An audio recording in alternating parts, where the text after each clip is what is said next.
No one seems to know for sure whether Donald Trump will bring up North Korea's history of destructive hacking when he meets Kim Jong-un in a historic meeting in Singapore on Tuesday.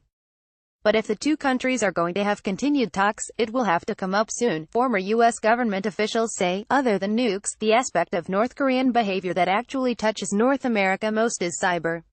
Michael Hayden, former director of the CIA and NSA, told BuzzFeed News, "I'm okay with not bringing it up for now, but sooner or later it's got to be part of the broader portfolio. If the decision is made tactically not to raise the cyber issue, I would understand that."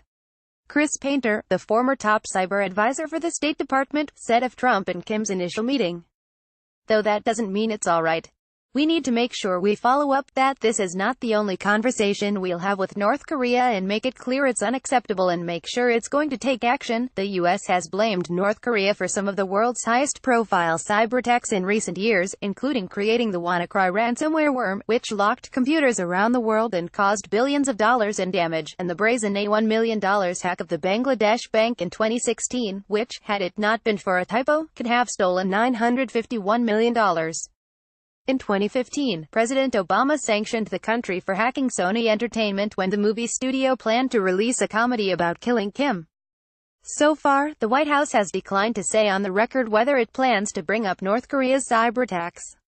Its clear priority is halting the North Korean nuclear weapons program. But it's not clear how closely Trump would even follow an agenda, regardless of what's on it. Painter, who left the State Department in August after 6 years as its cyber advisor, said an actual conversation with Kim's government seemed far-fetched at the time. "Frankly, we didn't give a lot of thought to talking to North Korea," he said. On Thursday, Trump told reporters he wasn't worried about carefully planning his conversations with Kim. "I don't think I have to prepare very much. It's about attitude. It's about willingness to get things done," Trump said. While Trump has in the past expressed confusion about how the American government attributes hacks to specific countries, often it's a combination of technical evidence and more traditional spycraft, the U.S. intelligence community has no doubt that North Korean hackers are among its biggest adversaries. People don't realize the range of cyber activity that North Korea actually conducts is so broad, said Priscilla Moriuchi, who headed the National Security Agency's East Asia and Pacific Cyber Threats Office during the Obama administration. "You have your big attacks, your Sony and your Bangladesh bank, which gets attention," Moriuchi told BuzzFeed News.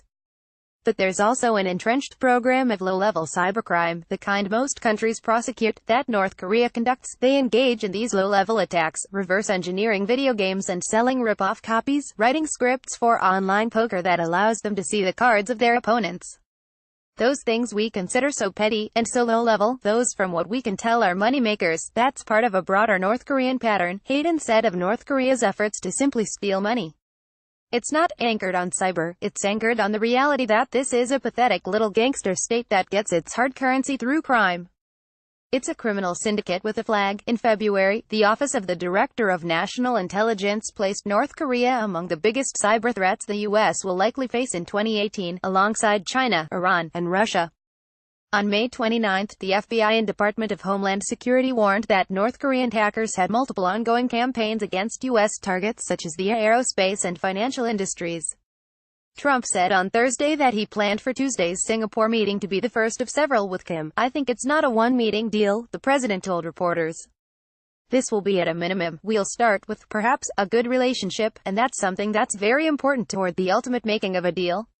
Got a confidential tip. Submitted here."